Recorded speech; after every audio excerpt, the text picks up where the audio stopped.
Okay, let's try to unpack this. Because if you were watching the markets last week, specifically that Friday, January 30th, 2026, you probably have a serious case of financial whiplash right now.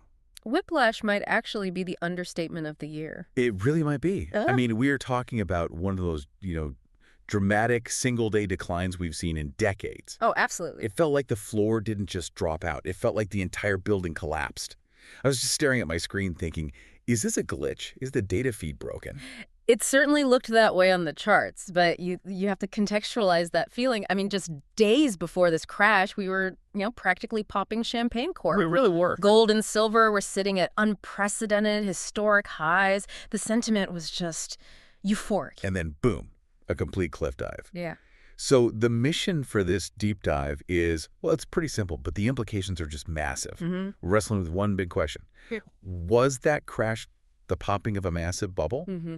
Is the party over? Or was this just a clearing of the throat, a nasty but necessary correction before an even bigger rally? It is the multi-trillion-dollar question, isn't it? And to help us navigate this, we've pulled a stack of data, but we're anchoring today's analysis on a very fresh report. Okay. It's from financial markets researcher Doug Young. Just came out this past week on February 5th.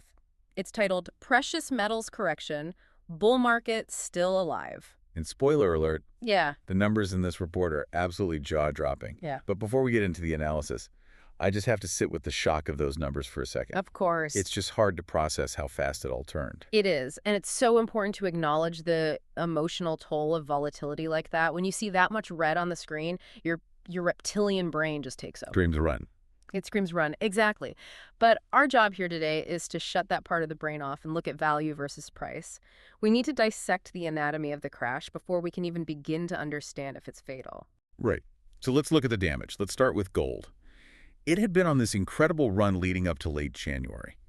It just felt unstoppable. It had. We were looking at gold futures on the COMEX, surging above $5,600 an ounce. Wow.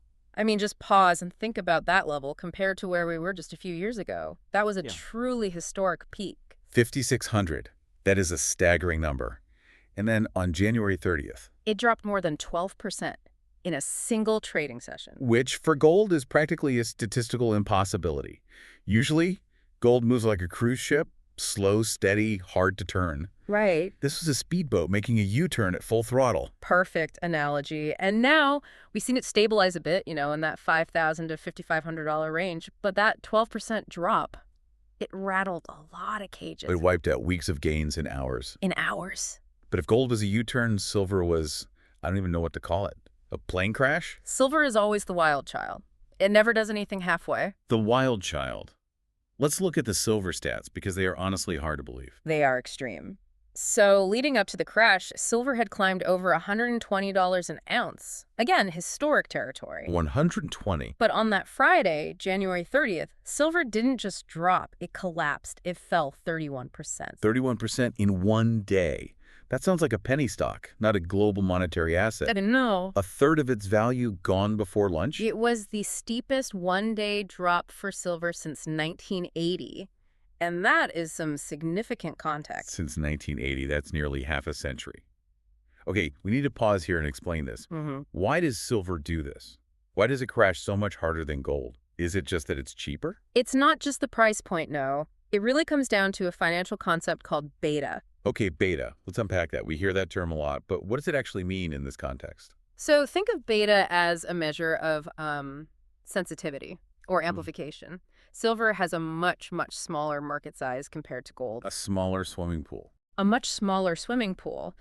The total value of all the investment-grade silver in the world is a tiny fraction of the gold market. Right. So when a whale jumps in, or in this case, jumps out, the splash is massive, the waves are bigger, it just amplifies whatever gold is doing. So if gold sneezes, silver catches a cold. If gold takes a hit, silver falls off a cliff. Exactly. It's high risk, high reward. It moves faster on the way up, but also much faster on the way down. Precisely. And despite that 31% crash, you have to notice where it landed. It found support around $80 an ounce. That's a good point. That is still a historically high number, even if it feels terrible compared to 120. Yeah. If you told me 5 years ago silver would be at $80, I'd be ecstatic. Hmm. But after seeing 120, 80 feels like a huge loss. It's all about perspective. Psychology is half the market. Okay, so we know what happened. The charts look like a disaster movie. But why? I mean, what actually triggered this? Markets don't just drop 31% for no reason. No, they don't. And in this case, it wasn't just one thing. It was a perfect storm of macro news and market mechanics all colliding at the exact wrong time. A perfect storm. Let's start with the macro trigger, the actual news event that lit the fuse. Right. And this involves the White House. It does. President Trump nominated Kevin Warsh for Federal Reserve Chair. Now, for those who don't follow every Fed governor's career path, why did the market freak out over Kevin Warsh? Why is he the boogeyman for precious metals? Warsh has a reputation. He is viewed as being very hawkish on inflation. Hawkish. So in plain English, that means he's the guy who takes away the punch bowl. Exactly. He wants to raise interest rates, or at least keep them high, to fight inflation. The market had been pricing in, basically betting on a lot of rate cuts. They thought easy money was coming back. They did. And suddenly, with Warsh in the picture, traders thought, uh-oh, maybe we aren't getting those cuts after all. And this triggers that classic seesaw relationship, right? Yeah. Right. If you expect fewer rate cuts, that usually leads to a stronger U.S. dollar and higher yields on Treasury bonds. And that's kryptonite for gold. It is, because gold doesn't pay you to hold it.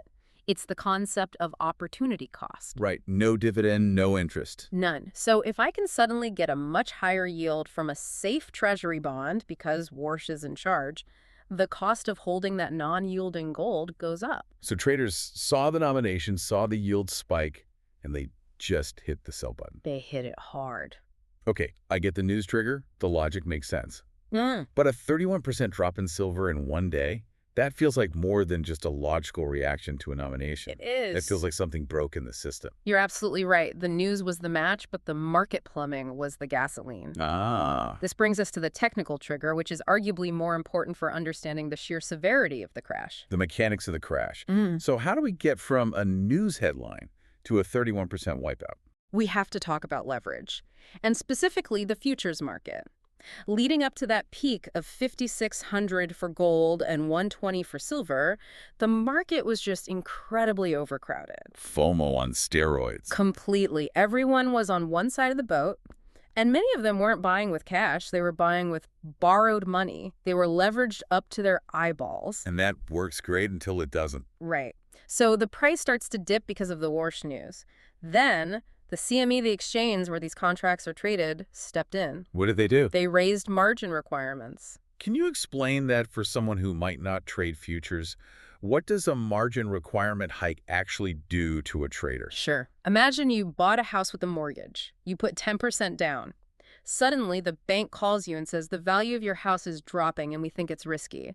We need you to put up another 20% in cash right now by 5:00 p.m. And if I don't have the cash? The bank sells your house immediately to get their money back. They don't ask you, they just do it. That's a forced liquidation. So the exchange raised the cash requirements. Traders didn't have the cash, so they were forced to sell. Yes.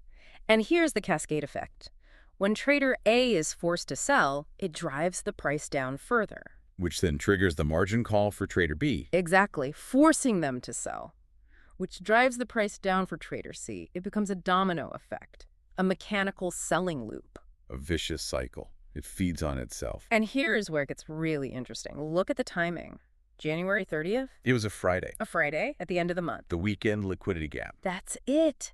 Traders were staring at a weekend where markets are closed. If you're holding a losing position on a Friday afternoon, panic sets in. You can't trade on Saturday or Sunday. You don't know what news might break. None. So instead of trying to ride it out, everyone just dumped everything to get flat, to have zero exposure before that closing bell. So that lack of buyers on a Friday afternoon turned a correction into a full-blown crash. It was a panic flush, a paper flush to be specific. And that distinction between paper and physical is the most vital part of this entire deep dive. Okay, tell me more. Because this is the aha moment in Doug Young's report. There was a weird anomaly. between the paper price and the physical price, right? Yeah, a massive divergence. While the prices on the screens, the futures contracts were plummeting, the physical market acted very, very differently. You mean if you tried to actually buy a gold coin or a silver bar? Exactly that. If you looked at the screen, silver was crashing to $80. But if you tried to call a dealer on that Friday to buy silver at that price, Good luck. good luck. They wouldn't sell it to you at that spot price. The premiums held firm, or in some cases even went up.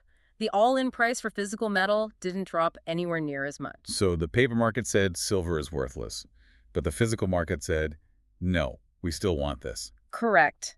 And this strongly suggests that the crash was primarily a liquidation of speculators, those guys betting with borrowed money on the exchange. Not long-term investors. Not a sell-off by long-term investors who actually hold the metal in a vault. The smart money wasn't selling their physical gold, they were holding. That really changes how you interpret the whole thing. If the real stuff is still in demand, the paper price is just noise. It is noise. Violent, painful noise, but noise nonetheless. And that brings us to the fundamentals. Because if you strip away the leverage, the margin calls, the panic, has the actual case for owning precious metals changed? According to the source, the answer is a hard no. If anything, the case is stronger. Let's just look at the biggest whales in the ocean. Central banks. They are still buying, even with prices this high. They are buying hand over fist. Net buying has exceeded 750 tons annually since 2022. That is a massive amount of physical metal leaving the market. Wow. They didn't stop because of a Friday dip. In fact, they likely used it to buy more. But why? Why are they buying so much? Is it just tradition? No, it's survival. It's about diversification. It's about sovereignty. They're worried about geopolitical tensions. They're worried about the weaponization of the dollar. The idea that if you hold dollars, your assets can be frozen if you disagree with U.S. policy. They want an asset that doesn't have counterparty risk. Meaning it's not someone else's liability. Right. If you hold a bond, someone owes you money. If you hold gold, you just hold gold. It relies on no one's promise to pay. The ultimate safe haven. And speaking of liabilities, we have to talk about the debt. The elephant in the room, U.S. sovereign debt is now over $36 trillion. 36 trillion. It's a number so big it doesn't even feel real. It sounds like a made-up number from a sci-fi movie. It does, but the interest payments on that debt are very, very real. And when debt gets that high, the currency inevitably comes under pressure. How so? The government eventually has to print more money to pay the debt, which devalues the currency. That drives gold demand. It's a hedge against the devaluation of the dollar. And that fundamental reality didn't change just because Kevin Warsh got nominated. Right. The debt is still there. Right. The interest payments are still there. It's not like the U.S. balanced the budget overnight. Not at all. Now, what about silver? We called it the wild child, but it also has a day job, right? It's an industrial metal. It is. And that's the other huge pillar of the bull case. We are facing a massive silver industrial crunch. We're talking solar panels, EVs. Electronics, 5G towers, medical devices, everything. The green energy transition is just hungry for silver. You cannot build a solar panel without silver paste. You can't build an EV without silver contacts. And the report highlights a critical deficit, right? A huge deficit. Consumption is outpacing mine supply. We are using it faster than we can dig it up. Exactly. And mines take, what, 10 years to come online? You can't just flip a switch and get more silver. The world physically needs more silver than it has. So a 31% drop in the paper price doesn't change the physics of supply and demand. Not one bit. The solar panel manufacturers still need silver on Monday morning, regardless of what the chart did on Friday. So we have a paper crash driven by leverage, but a physical market driven by scarcity in central banks. That is a fascinating disconnect. It's almost like two different realities existing side by side. It is the classic definition of a buying opportunity for those who can stomach the volatility. Well, let's talk about where we go from here. Sure. Because even if the long term looks good, my stomach is still churning from last week. What are the forecasts saying? Are we out of the woods? Short term, buckle up. The report suggests we should expect continued volatility through February. More bumps in the road. Likely. When you break a trend that violently, it takes time to repair the damage. There are technical support levels, gold around, say, 4,500 to 4,800. We might test those. Okay. There are headwinds like index rebalancing and that lingering uncertainty about rate cuts. It won't be a straight line back up. But the big banks, they seem to be looking past February. They are. The long-term bank view is surprisingly bullish considering the crash. Most major banks still see gold reaching $5,000 to $6,000 later in 2026. and JP Morgan specifically. They're usually pretty conservative. They actually up their projection. They are looking at a year-end target of $6,300 for gold. So they see this recovering and then some. That's reassuring coming from a major institution. It is, but if you want the really eye-popping numbers, you have to look at the insiders, the industry figures like Mike Maloney and Michael Oliver. These are the guys who live and breathe metals. They aren't generalists. This is their entire life. What are they seeing? They view that January 30th crash not as a disaster, but as a necessary price reset. They think the market got too hot, needed to cool off, and now it's ready for the next leg up. And their projections are Significantly higher. They're talking about gold hitting $8,000 to $8,500 by the end of 2026. $8,500. That is. Wow, that's almost double the crash lows. And silver. They think silver could hit $200. $200 silver. Even after crashing to 80. That feels ambitious. Remember, silver is the wild child. If it can drop 31% in a day, it can rally just as hard when the sentiment flips. That's true. If that industrial shortage really bites, if Apple or Tesla suddenly can't get the silver they need, panic buying sets in. 200 isn't out of the realm of physics when you have a true physical shortage. That is a massive potential upside. But, and I have to stress this for you listening, it comes with that wild volatility. You can't have the $200 upside without the risk of the 30% drop. Absolutely. This is not a savings account. It's not an FDIC-insured deposit. It is a volatile asset class, and you have to know yourself as an investor. So what does this all mean for our listener? We've covered the crash, the causes, the divergence, and the forecasts. If you're sitting there holding metals or thinking about buying, what is the takeaway? I think the summary is this. We saw a speculative bubble pop in the futures market. It was a liquidity event triggered by Fed news and exacerbated by margin calls. But the underlying reasons to own metals, The debt, the central bank. the $36 trillion in debt, the central bank buying, the industrial use cases, those haven't changed one bit. The fundamentals are completely intact. So don't let the paper price scare you out of the physical asset. Exactly. And my actionable advice would be, watch the physical market. Don't just stare at the ticker on CNBC or your phone app. Look at premiums, look at dealer inventory. That tells you the real story of supply and demand. If the dealers are sold out, the price drop on the screen is meaningless. And just remember that volatility is the price of admission. If you want the potential for those gains, you have to be able to sit through a Friday like January 30th without hitting the panic button. Well said.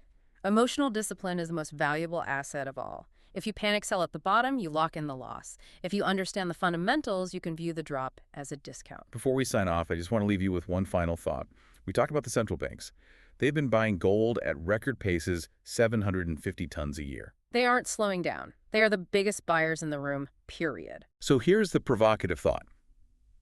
If the central banks, the very institutions that control the fiat currencies and the money supply, are using these price dips to buy record amounts of gold, while the average public trader panics and sells, what do they know about the future of money that the average trader doesn't? That is the question that should keep you up at night. They're hedging against their own system. Something to mull over. That's it for this deep dive into the Great Precious Metals Reset of 2026. Thanks for listening, and we'll catch you on the next one. Stay curious, everyone.